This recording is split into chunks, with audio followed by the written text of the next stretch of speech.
Well, very good afternoon, evening, morning to everyone out there. Welcome to Mentor Now and the Captain Speaking podcast, because we're actually broadcasting this impromptu emergency live stream over two channels at the moment, both on our podcast channel and here on Mentor Now. And what we are covering today is the tragic events that have come to our attention down from India. The tragic crash to Air India flight 171 and what we know so far. But before we go any further, we should introduce ourselves, I guess. My name is Petter Hörnfeldt. I'm the creator of Mentor Pilot and Mentor Now, and with me, I am proud to say that I have. Good afternoon, ladies and gents. So my name's Ben Watts. I am the creator of Airline Pilot Performance.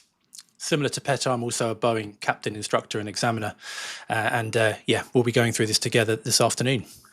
Yeah. So maybe, Ben, what do you think? We should probably explain to people why we are doing this when it's so early after this accident has happened. Yeah, absolutely. I think the first thing to point out is we don't know what happened at this point. It's very, very early on. There's a huge amount of speculation out there at the moment. What we're not going to do is speculate as to what may have happened. But what we will do and what we can do is look at the threats that are associated with a typical takeoff from our experience. And we're going to look at what the threats were associated on that particular departure, what that would have looked like if they were realized. And then we're going to discuss that and break it apart between us, shining a light on what the end results would be, and also taking your questions later on in the session. Yeah, I think it's really important to point that out, that we are here mainly to try to kind of straighten out question marks. I know that there's a lot of them out there, but my team and I, it's super important for us that we broadcast accurate things. And we will be learning for every hour that goes on now, we'll be getting more information about this. For every day that goes on, we're going to learn more and more about what the actual causes were. But at this stage, there are certain things that we can definitely talk about. We can talk about things like high lift devices, flaps, slats. We can talk about threats around taxiing, backtracking runways, and what can cause the kind of things that we saw in the videos without going into actually speculating if that was the case here. So that's kind of my goal with this, and also to help anyone who's out there who maybe is a nervous flyer, who feels that today you want to hear from someone who actually has experience sitting in large cockpits and how we deal with things. Yeah, absolutely. And Petter, so first of all, should we just go into what happened? Let's start with that, shall we? All right. So very early this morning, our time, it was about midday in India when this happened. We got reports that a Boeing 787-8 from Air India had suffered an accident after takeoff from Ahmedabad in India, and the aircraft was going towards London Gatwick in the United Kingdom. What we do know so far is that there was 230 passengers on board with 12 crew members, making it 242 people in total, with 169 Indian nationals, 53 British from what the initial information gave us, and then several other nationalities involved as well. The aircraft seemed to have, it was supposed to depart at 13:10 local time. It actually started moving at 13:39, making it about 29 minutes late. And it taxied out using what looks to be an intersection entry into the runway. So they were taxiing down taxiway Papa and then joined by a Romeo 4. And then there was some initial speculation of whether or not they have taken off from there, but that it's been confirmed now that they actually backtracked the runway to get the full runway length. And then they took off, and we've now gotten actually two different video angles, where the first one shows that the aircraft took off approximately midway down the runway, which is what you would expect with a full 787 like this. It climbed up for a little bit, and then it just starts to kind of fall down, and it eventually ended up in a residential area about half a mile downrange of the runway, highly populated area, unfortunately. So far, we have learned that there is at least one survivor, which is incredible given the footage that we saw, but that there's also multiple injuries on the ground, and obviously a lot of casualties as well. So weather at the moment of the accident was fine. It was good visibility, no clouds around, pretty high temperature, 37 Yeah. degrees, which we will get to later on why that is a problem sometimes. But generally speaking, a perfect day. I mean, 37 degrees wouldn't be considered very warm at that time of year in India anyway. So that's what we know so far. I don't know. Did I miss something there, Ben? No, that's everything so far. I think that's what we've got to work with. And what we can do is kind of go into, what would the normal procedures be for that kind of departure? What are the considerations? So it's unusual, but there are a number of airports where you can't line up at the beginning of the runway, which is where you would typically aim to take off from. So in this particular example, they lined up from a runway that was a taxiway that was about halfway down the runway, because there was no taxiway that took them all the way to the end. So what the crew would do is they would get to the holding point, get cleared to what we call backtrack the runway. So taxi the wrong way down, all the way down to the end, turn around and depart from there. But it's not that common. So there are threats associated with that because it breaks routine. So Petter, do you want to go a little bit more into what kind of, or why that could be a threat?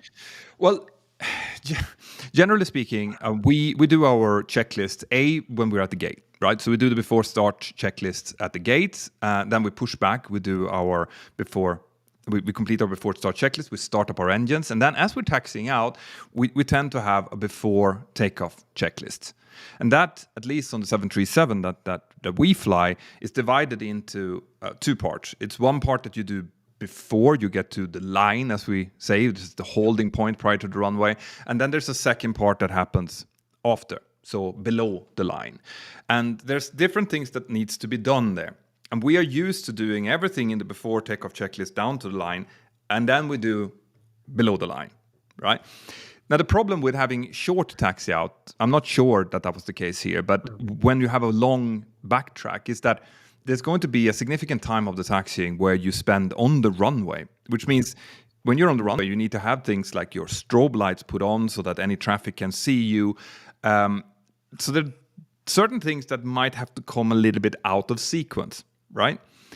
And whenever anything is out of sequence as an airline pilot, there is a potential to make mistakes. Yeah. Right? So that's one of them, the fact that you do things out of sequence. I've been in situations myself where you get to, you backtrack, you line up the aircraft, and then you say, okay, so let's complete below the line. And then you realize that, we haven't even started the first part of the checklist. We need to do that first, which includes things like verifying the flap setting and verifying the takeoff trim setting, for example. Now I'm talking about the 737, but all Boeing aircraft are similar in this regard. Yeah, and people might be wondering, well, it's just a checklist. So, you just follow the checklist, surely. But the thing with aviation is it's everything we do is very what we call trigger response. So there'll be a trigger, something that triggers something to happen. And that trigger will generally generate a normal response. But as soon as you go out of routine, you can miss triggers that would prompt the response that you should get. Yeah. And if you miss that trigger, there's a good chance you'll miss that response. And by lining up on a runway halfway down and not finishing those checklists to the line. And what we mean to the line is there's actually a line on the checklist. And the 787 has a digital checklist, but it's an old saying where we go to the line. And once we get onto the runway, we would go below that line on the checklist and continue with the before takeoff checks. But if you jump ahead and get on the runway now, your brain, you're so used to doing the below the line checks when you're on the runway, you can skip that whole first part. And all of that part is where we are checking flap configuration, stab trims, and so on.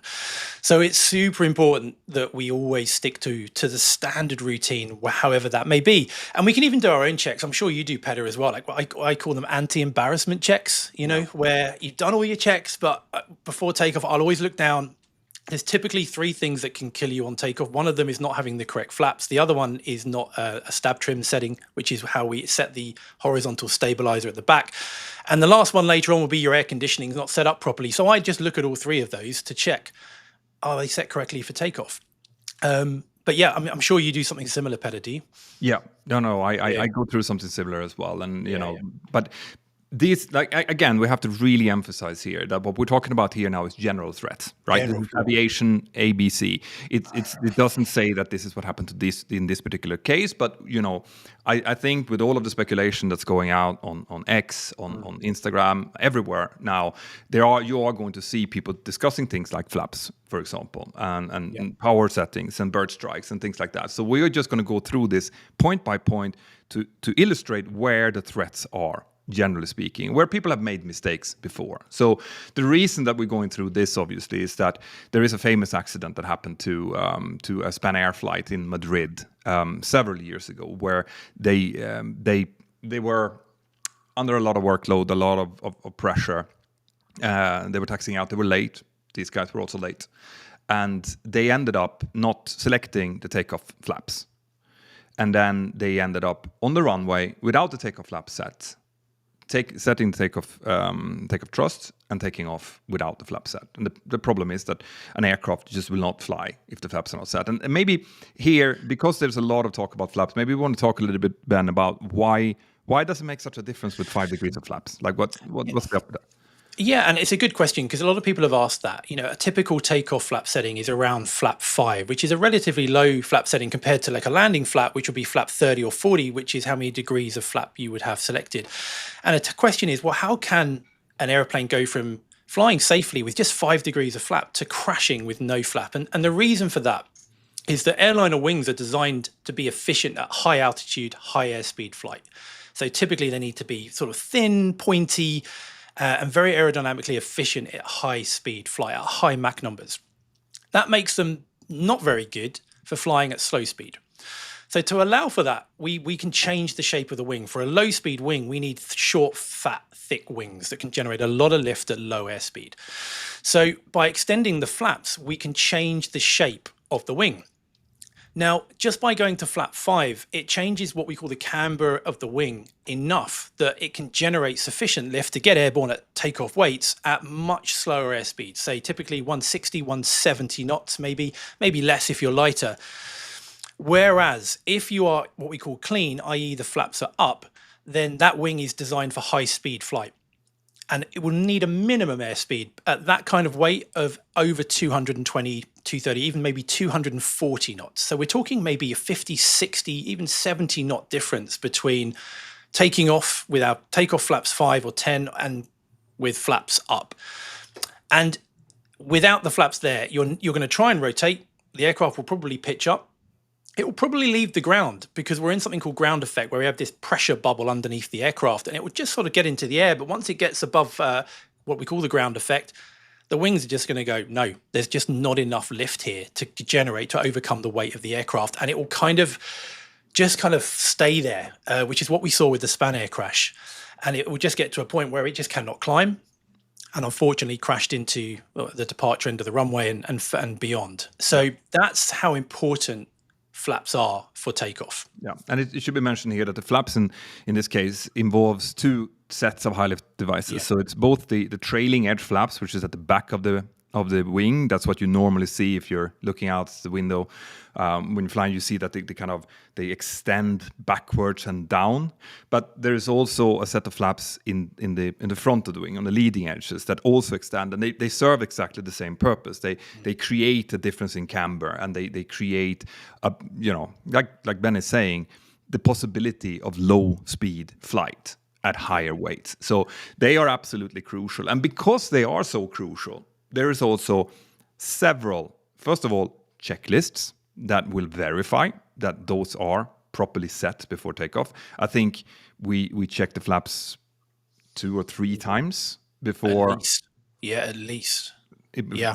So that means that they're in separate checklists. So if you miss one checklist, it's still there in the next checklist, because you just cannot, like the aircraft will not fly without it. Yeah. And then if you still, end up on the runway and you set takeoff thrust and those flaps are still not where they're supposed to be, then there is a warning system called the takeoff configuration warning, right? This is the last line of defense, and that one will make a huge amount of ruckus in the cockpit, right? You will not miss the takeoff configuration warning, and any pilot today worth its salt will, if they hear a takeoff configuration warning, immediately reject the takeoff, because it happens as soon as it's at takeoff thrust. So it's before the aircraft even starts to accelerate on the runway, you get this. So if it happens, the takeoff thrust has just been set, you can hear the engine start to spool up, and then you would just take the thrust off and the aircraft will not even have moved. Nope. So generally speaking, that's what happens. So it will not come on as we're up high speed or anything. Well, it will stay on if you try to. Like it will stay on then. But because we've had these horrible accidents happening before, we've learned our lesson when it comes to that. So taking off with the takeoff configuration warning blaring I would find very unlikely in any circumstance. So in the Span Air crash, for example, what happened was that the circuit breaker had been popped for that particular system, so they never got that warning. So they went through all of the Swiss cheese slices that should have stopped it, all of the checklists, all of the procedures that should have saved them, and then when the last line of defense came, it wasn't there. Right. So the aircraft manufacturers knows about this. This is hugely important. So these warning systems are made to make sure that this doesn't happen. And as you pointed out, the 787 has electronic checklists as well. Yeah. That you need to go through. So what we saw here, right? Because this is going to bring us in. We know that this aircraft actually got airborne, right? Yeah. And it got airborne pretty much where it should get airborne, halfway down the runway-ish. It climbed away because we've seen this on multiple videos. And then at about the end of the runway or something, instead of continuing to climb, it just seems like it's starting to go downwards, right? Yeah. So if we go, before we even get to the takeoff, right? When it comes to calculating performance for the takeoff, we for every single takeoff you do, you have to go in and do performance calculations, and that includes the weight of the aircraft, so the fact that they probably had a very high fuel load because they were going to fly all the way up to Gatwick.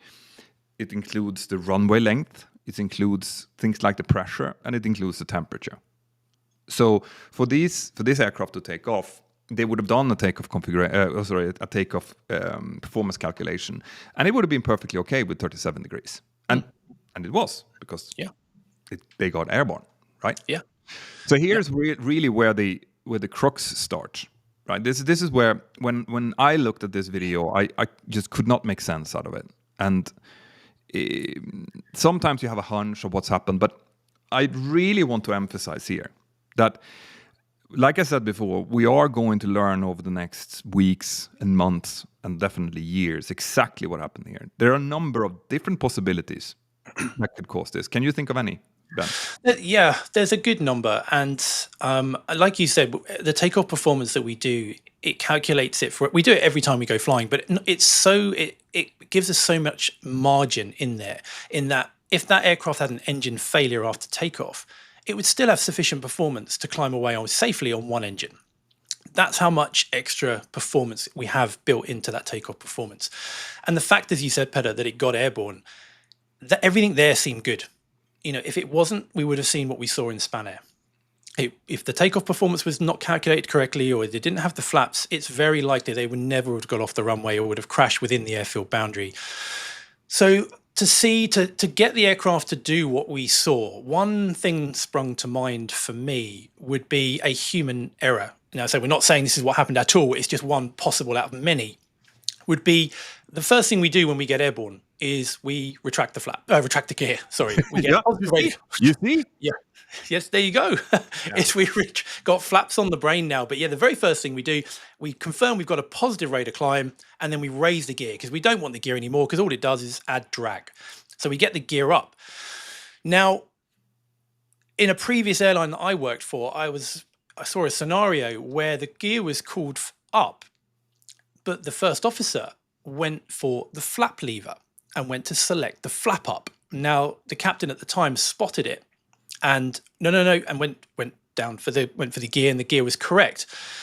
And what was interesting during the debrief of that was the captain asked the FO, why did you do that? Why did that happen? And for those of you that don't know, to try and prevent this, Airline has built in a very basic fundamental design change for both the gear and the flap lever. So the flap lever, for example, looks and feels like a wing, like a flap. And it's actually designed so it looks like a flap lever, so it makes it easy, to feel it, as opposed to a gear lever, which is that controls the wheels, is shaped much more circular and is actually shaped like a wheel itself. So when you're reaching for it, they feel like what you're saying. So these things shouldn't really happen, but yet they have happened in the past. And during the debrief, when the captain said, it's a mistake, we corrected it, there was no foul. Why did you do it? And the FO, I think, was just as flabbergasted as everybody else. He said, I genuinely don't know. I genuinely can't tell you why I went for the flap and not the gear. And sometimes it's just a mistake, isn't it, Bella? Sometimes we just get this short circuit in our brain. We're thinking about something else, or we're in a high workload event. And we make a mistake. You have to remember that there's a lot of things that needs to be done, and both retracting the gear and retracting the flaps is part of what needs to be done. I've seen actually a YouTube video, a YouTube clip that went viral a while back. Where this was a Cessna 172, I think, a Cessna 172 RG, as in retractable gear variant. That had just landed and was going to do a touch and go, or possibly even a full stop landing. And the instructor was sitting in the left seat, and once they had landed and they were rolling out, the instructor said, well done, flaps up. And you could hear the pilot student like, check, gear up, and took the gear up while they were on the ground. So the aircraft just fell down, and then obviously the instructor started swearing and stuff. But it is the perfect example of that type of like mismatch that can happen, right? And the interesting bit is that like we said, that is one possibility. Now, there's so many other possibilities here as well, that this is why we don't want to speculate on what happened here. Because, for example, a similar thing could happen if you have a dual engine failure. Yeah, right. For sure. So a single engine failure would not give this, because as you pointed out, a single engine failure, the performance is made for that. So you suppose if you lose one engine, you compensate for it with a rudder, which I think is done automatically actually on the 787, and then you continue to climb slower, a lot slower, but you still continue to climb even with this temperature. But a dual engine failure obviously will not do that. And there's a lot of speculation out there about the ram air turbine, the RAT, being deployed. Now, from the videos that I have seen, it is impossible to judge that. Yeah. Right? People are saying, well, you can hear it on the noise. You can't, because you don't know what kind of camera that has been filming it, and the audio quality can be super bad. You cannot see it on the videos either, because the videos are pixelated. They're being compressed when they're being uploaded to X and to YouTube and everything. So you get this kind of I don't know what they're called, when you get this pixelated around moving objects, artifacts. And these artifacts can appear to look like something that is not. So, could it be? But like I said, so you have pilot error, you have dual engine failure. There can also be something unknown. We don't know what we don't know, basically. So there could be a technical malfunction with the flight controls for whatever we know. This is why YouTubers and people on social media that goes out and say, we know this because the flaps were up and this is why they did this. The risk of doing that is that first of all, you can make yourself look like an asshole, to be perfectly honest.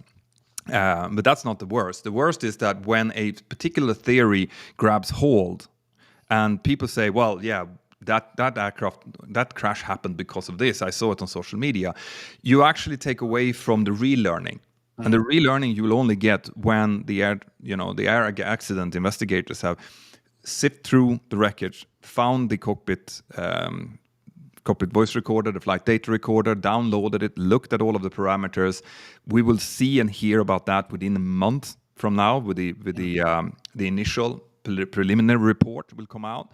And when they've gone through everything, they will be able to give us an exact sequence of events, which is what I do on Mentor Pilot. When I tell you stories from there, I read from the final report, which has gone through everything and has made sure that we can actually learn from this, and we learn the correct lessons. So for us to sit here and say, like, pilot error, it will not help.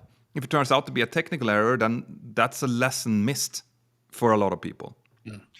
But what you're saying, a flap retraction out of by mistake, for example, yes, it would look like that most likely, because an aircraft that is super heavy, filled to the brim with fuel in a really hot environment.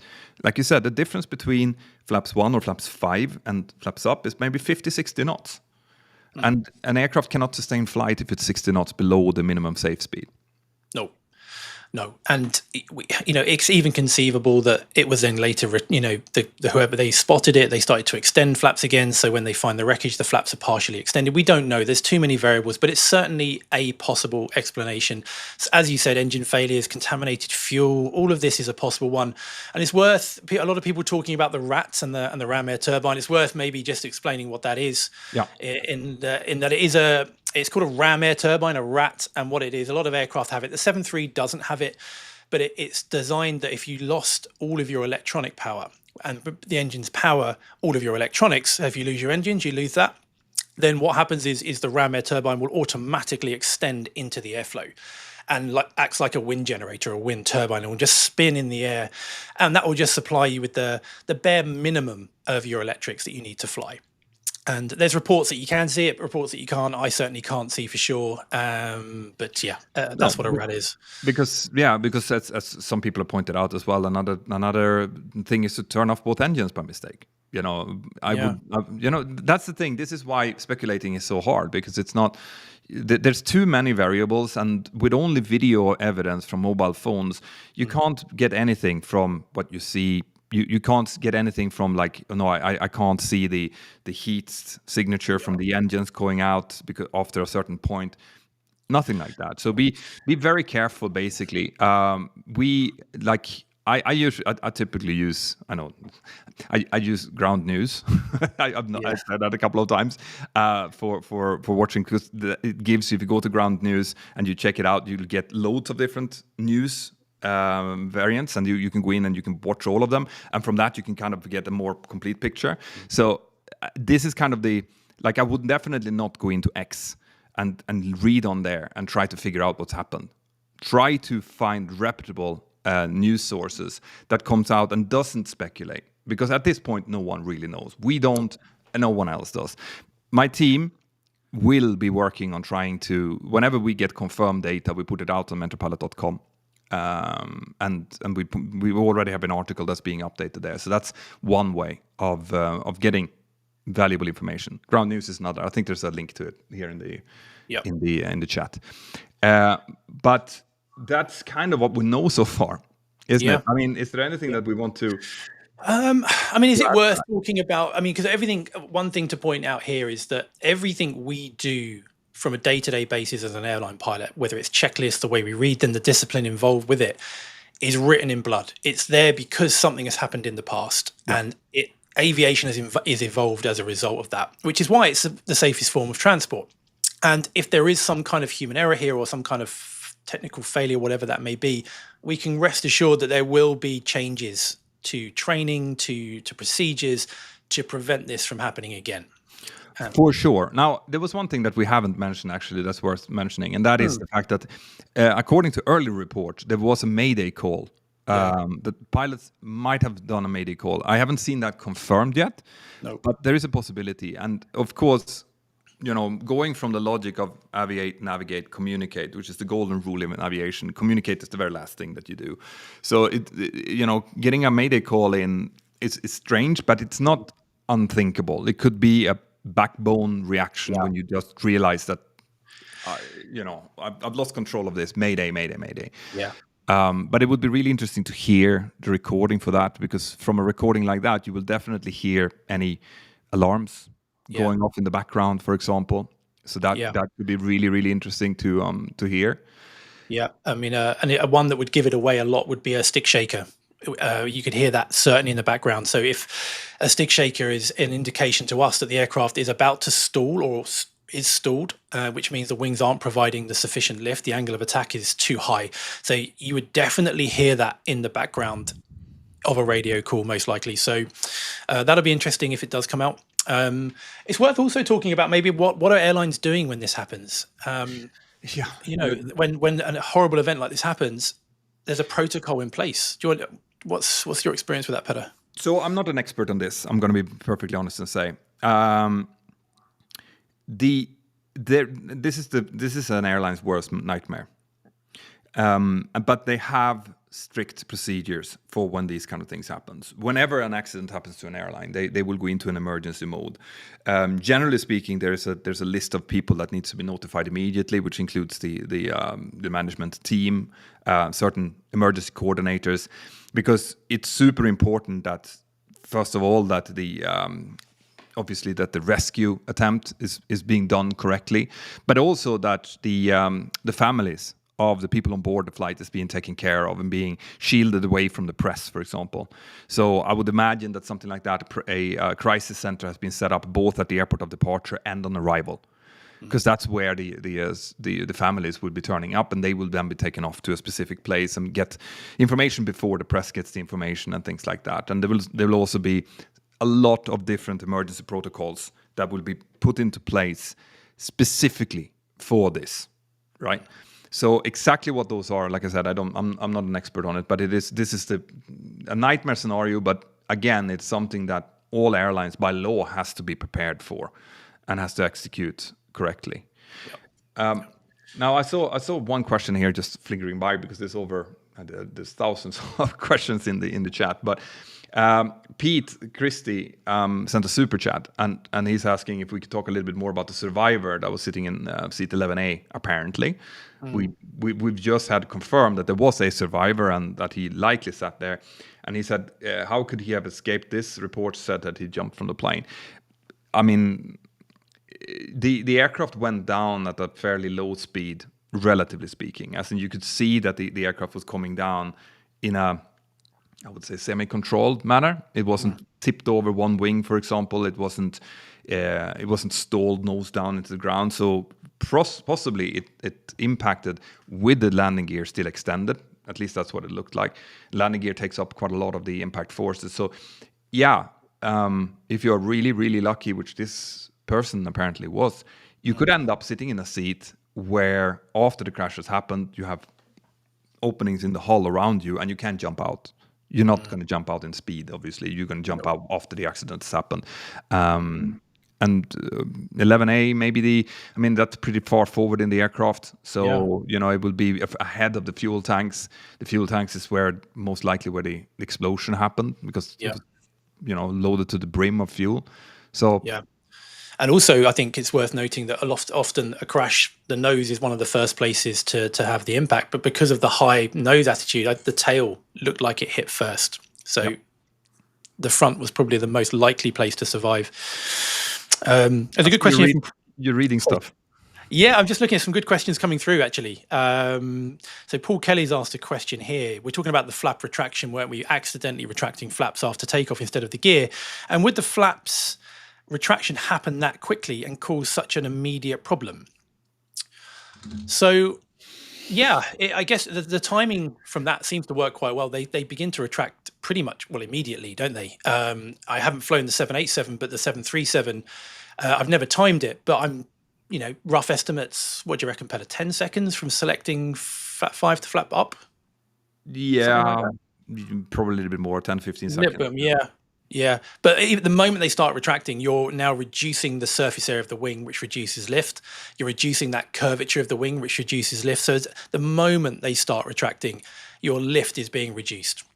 And every second that goes by, that lift is getting reduced even more. Yeah. So it would be noticeable very, very quickly.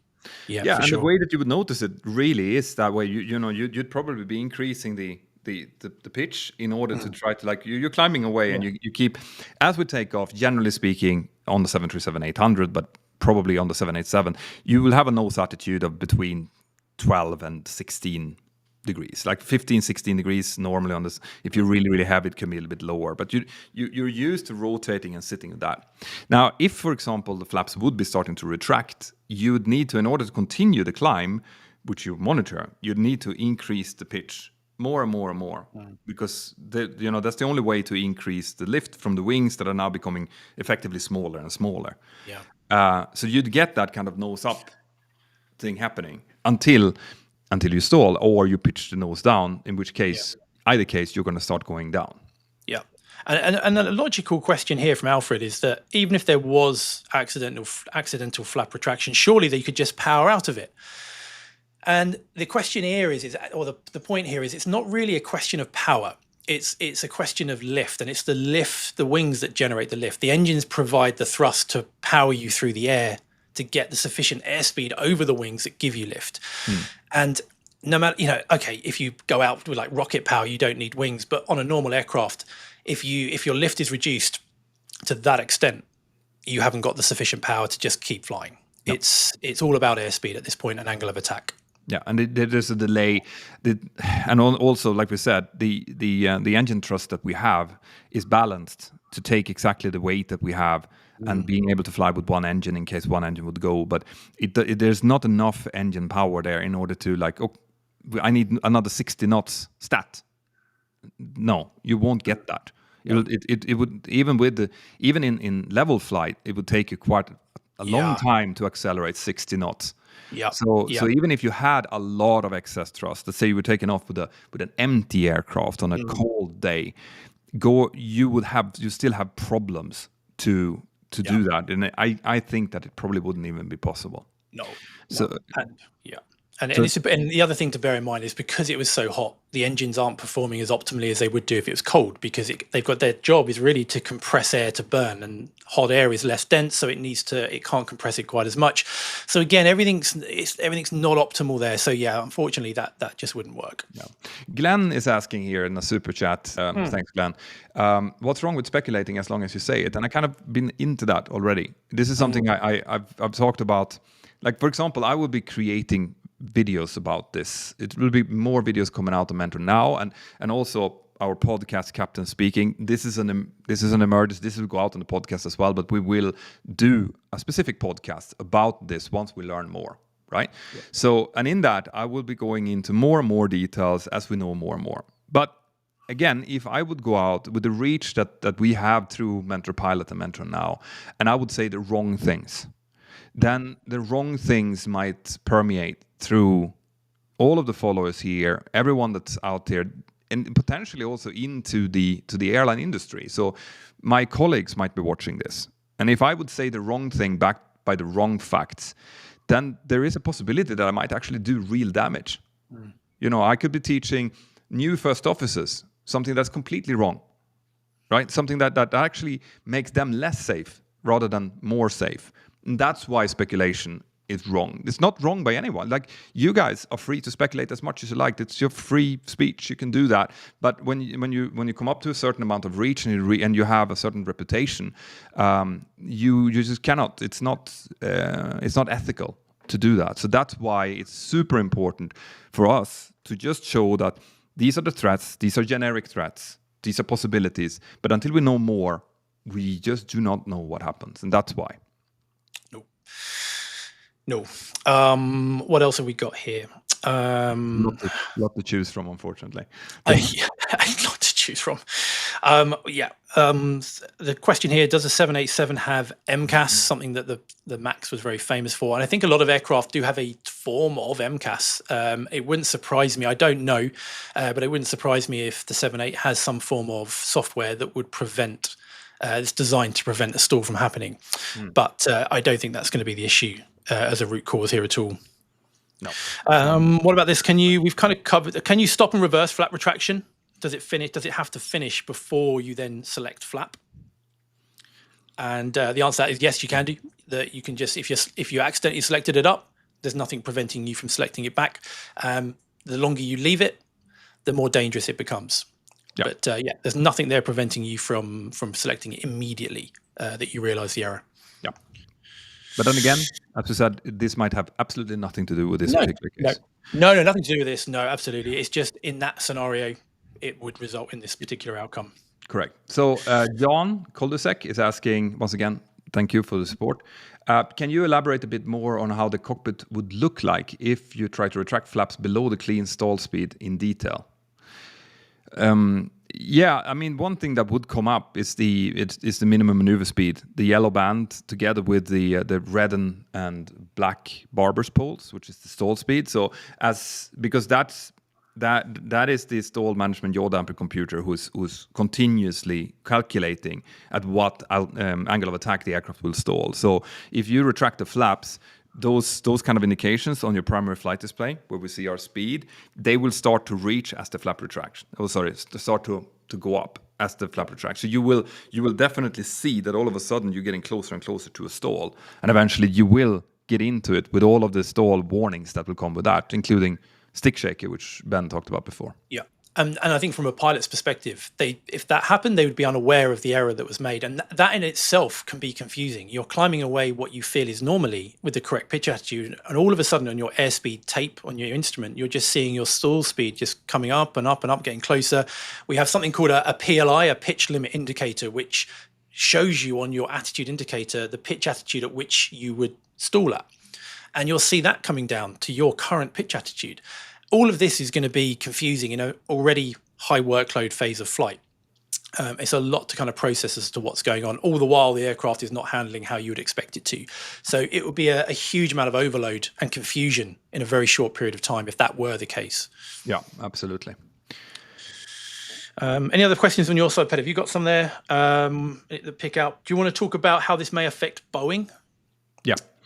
So we saw that. I haven't seen it myself, but I heard my team reporting that they dropped immediately, like 7% the stock value immediately when this hit. That tends to happen. You tend to have an immediate like backbone reaction to the stocks, but realistically, as we learn more about what this was all about, if it turns out that it's technical, it will have a huge impact because the Boeing 787 is one of the most important. It's the flagship of Boeing at the moment, at least until the Boeing 777X is up and running. So any technical issue that has to do with the Boeing 787 would be a huge deal for Boeing. If it turns out to not have anything to do with technical but be human factors related instead, it shouldn't have any effect, which means that the stock price should bounce back up again. Yep. But again, no one knows. This is just a backbone reaction of the market at the moment. And Boeing did send out a tweet saying that they're fully cooperative with the investigation. They are sending support teams down to Air India. So they will be doing their absolute best to get to the bottom of this for sure. Yeah, and if it is deemed to be a pilot error or human error, it may not affect Boeing, but what it will do is it will ripple through training departments of the various airlines to ensure that this cannot happen again. Absolutely.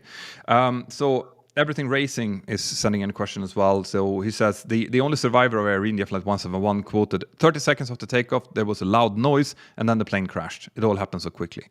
I doubt that there is any a quote from the survivor at this point. I would be very surprised if he's talking to the press already. But if he is, eyewitness accounts are very, very poor. Generally speaking, whenever you ask eyewitnesses who've seen an accident, they will always say that they saw a fireball or they heard an explosion. And that it's the human brains basically just reinventing what they saw afterwards to fit the narrative of what they're talking about. So eyewitness accounts from passengers, even on board the flight, unless it has to do with smell or something like that, it's going to be very, very hard to use as hard evidence. This is why the flight data recorder and the cockpit voice recorder is so important. Yeah. Because it gets called hard facts. Another interesting point here from Fullcat. What is the command language here when retracting gear or retracting flap? Is it gear up and then flaps up later on? Because it's worth pointing out that the gear is raised immediately after takeoff, as we said, and the flaps are typically raised or retracted generally about 1,000 feet above the ground or above as we start to accelerate. So we will begin to accelerate, and once we're above a minimum speed, we would then select the next lower flap setting until we retract all of our flaps. But I think that's airline dependent, but certainly in our airline, it's the airline I fly for and I have flown for in the past. In other airlines, it's the same. So it's gear up, and when it's the correct time, it will be flaps up, but we check the speed first. So we'll say speed checked, flaps up, and then we would retract the flaps. So there is that, but again, that's probably airline dependent, SOP dependent. But it is super important to point out that while we do, like the gear comes up with positive rate. That's the way that we do it. We rotate, and then once we have positive rate indicated on the altimeter, plus all of the other instruments, so you have the correct attitude, the correct IVSI indication, which is the vertical situation indicator, then you take the gear up. And that happens seconds after departure.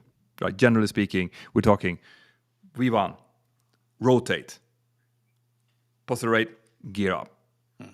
2-3 seconds. something like that, in when both engines are working and everything looks okay. So it's literally, maybe you're at 200 feet climbing toward 400 feet, and this seemed to have, according to ADS-B data, so flight radar 24 and so on, they reached about 400 feet before they started descending again, and the speed was around 170 knots. Yeah, which would tie in, and it's one of those trigger responses we spoke about earlier, isn't it? You hear tell any pilot positive rate, the first thing they're going to think is gear up. But there's obviously, it's not unthinkable that a human could accidentally select the wrong thing, as we've discussed before.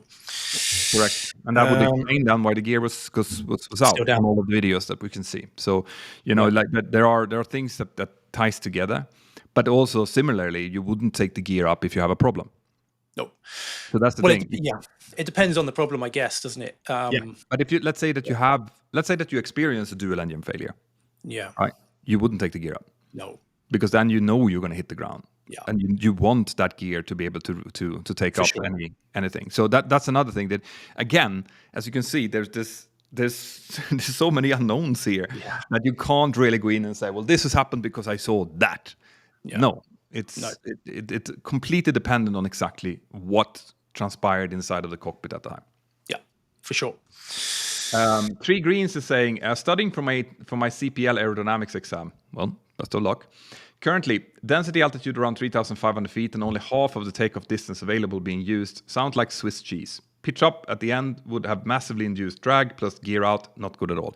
Yeah, but that's... We covered this in the beginning of the live stream. They did not start from the middle of the runway. They did backtrack. That's been confirmed now. So they used the full runway length. So that's not really an issue, even though you are correct in what you're saying, if that would have been the case.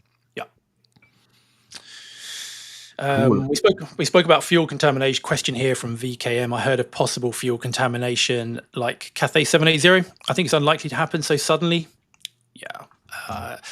It's so many. I mean, it happened with in the UK a good few years ago now on an A320 coming out of Gatwick. I think they put something like 100 times the amount of anti-fungus in the fuel tank than they should have done. You covered that one. Yeah, that's it. And the engine started coughing and spluttering, and they didn't flame out completely. Thankfully, they managed to nurse this aeroplane all the way around and get it safely back on the ground again. But the risk or the chance of you taxiing out to the engines working perfectly, setting takeoff thrusts, and then taking off, and then all of a sudden fuel contamination would kill both engines simultaneously is super, super low. Right? It is super low. Is it impossible? No, and this is why but it is very. They tend to, when you have fuel contamination. Remember, jet engines are pretty effective, like they're efficient machines. They will, since the only thing they really do is burn. Right, they burn the fuel and then they use the expansion of the gases to drive the whole machine forward. It means that they will continue to burn as long as they can. They might not burn as efficiently, so they might start to stutter and they might start to get compressor stalls and stuff like that. But they will continue to burn for quite a long time, even with contaminated fuel. They don't just shut off. No, they're super resilient. So never say never, but it's unlikely. Von Leonor Espiritu is saying this was the first hull loss of a 787 and the first fatal crash, and indeed it seems to be. There was an accident, the ANA accident about a year ago, also involved a 787, but of course that was a collision on the runway, and everyone survived that accident, but the aircraft was destroyed. Now this, from what I have been able to find, is the first real hull loss of a Boeing 787, which is a major deal. This is why this is going to reverberate through the industry for sure. This is probably going to be one of the biggest stories in the aviation world this year.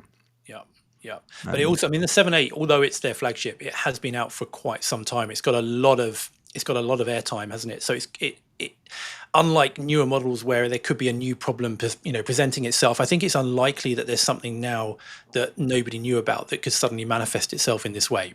Never say never, of course, but it's not that new. It's not that new. It's not like the 737 MAX that was a relatively new airframe at the time. Yeah, exactly, containing loads of different new systems. So there's also mention here of can you address the people killed or injured on the ground? Say for 9/11, might this involve one of the highest rate of ground casualties? Potentially. If the aircraft went straight into a residential building, if there was a lot of people inside, this was midday, so it's hard to say, right? Yeah. But we are. The last count I saw was around 40 injured. There was no confirmations about fatalities yet, but I'm sure that will come. So I mean, this is a horrible, horrible story. And my thoughts when I saw this, you get shivers and you think, poor families. This is it's just terrible. Yeah. And it's all of the people that's waiting in Gatwick and all of the people back home in India. I cannot even imagine. No, it's just awful. And unfortunately, with any kind of incident on takeoff, the aircraft is brimming with fuel, isn't it? Which just makes it 10 times worse than if it was, empty later down the line, 10 hours later. Yeah. So Chris is saying, if you miss all of the checklist alarms and you started the takeoff climb with no flaps, would putting 5 degrees of flaps in that stage help? Yeah. Well, it depends when. But if you realize the error and you then select the flap, again, it's what we said in reverse now. Every second that goes by, that wing is increasing in area. It's increasing the camber. It's helping you. Yeah. So every second that goes by with those flaps extending, the better you're going to be. So it's not once you've done it, it's game over. It is reversible potentially if caught early enough. Yep. But I have to really emphasize this. If you're a pilot out there and you're watching this, if you hear that takeoff configuration alarm, the thing to do is reject. It's not to try to set the flaps and continue the takeoff. No. And I'm saying that because back in the day, back before even I started, people had a tendency to do those kind of things. So that was more before the Spanair crash, especially people who have just been slacking off and they haven't done the checklist correctly and ended up realizing that they hadn't selected flaps 1, for example, would just continue and select flaps 1 during the takeoff roll and just wait for that takeoff configuration alarm to go away. But fortunately, especially since we introduced OFDM, that's the operational flight data monitoring system that basically monitors everything that we do and highlights if something is out of order. Once that was implemented, which I personally think is one of the best safety measures ever invented, people knew that this was going to be recorded. And if you took off with that, and you did so without hurting anyone, that would go straight to the OFDM facilitator. That would highlight that as a potentially hugely dangerous thing to do. And then your chief pilot would be involved. Like you'd have an email or a call from your chief pilot coming home saying, can you just confirm what you just did there? And just the knowledge of that has helped a lot of people. You would think that just survival instinct would do that. Yeah. But the fact is that they have someone spying over their shoulder, looking at what you do, is actually hugely effective when it comes to sticking to standard operating procedures. Yeah, and the point here to remember is that the argument might be, well, you've corrected it. Why not just keep going? Why the disruption? But the point here is if you've missed all of the potential areas to whether you should have checked your flaps and you didn't, what else have you missed? Yes, you fixed that one other problem, but what else have you missed? So carrying on that takeoff is clearly going to be unsafe. So the correct decision always would be to reject. And in that case, whenever you've had a takeoff, you try to do a takeoff, and you've forgotten to set flaps or slats or the takeoff, the stabilized trim or whatever, the safest thing to do is actually to taxi back to the gate. Yep. And investigate. And I would say that you should be pulling this CVR circuit breaker as well, because this will lead to an investigation. Yeah, because we want to know why, don't we? It's not pointing fingers. We need to learn from this. How, with all of these procedures, did this happen? Exactly. This is one of the leading principles, which I'm trying to get through in my videos, that in a just culture, right? And a just culture means that you're not going to be punished for honest mistakes. You will be punished if you do something voluntarily. You take shortcuts, so you're basically taking the piss.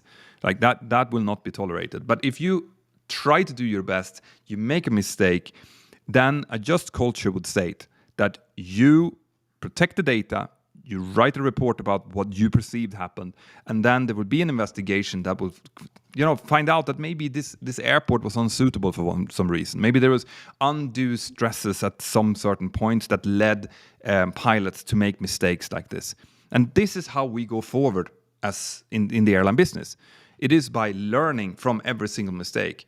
Whenever people feel afraid about reporting anything, you lose all of this. Because people say, no, don't mention that. We're going to get in trouble. We're not going to even lift that to management level.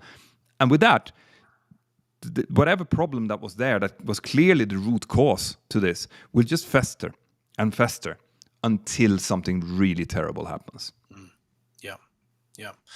And it's worth remembering here that when all of these incidents happen, if it is pilot error, away from this particular incident, is that those pilots rocked up for work that day, as we do every day, with best intentions, never expecting to make these kind of mistakes. Even as obvious or as crazy as these mistakes are, something led up to them making those mistakes. So if we can highlight what was the road to this error manifesting itself, we can prevent it. We can prevent it from happening again.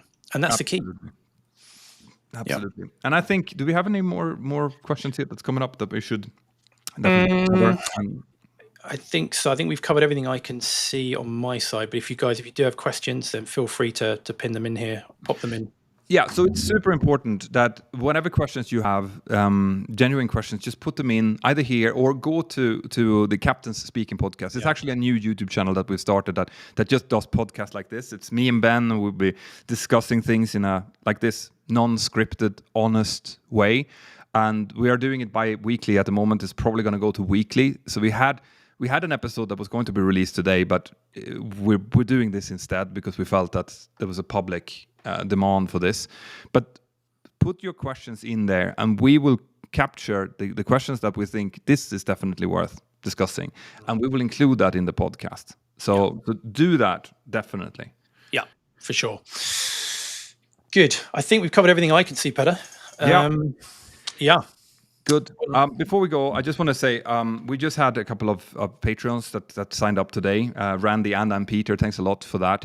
After this, I am going to go over and I'm doing a Zoom hangout, which I do a couple of times a month anyway, but I'm doing it on Patreon. So we are able to do this. We're able to start up new channels and do this kind of videos, thanks to the support largely from my Patreons and sponsors.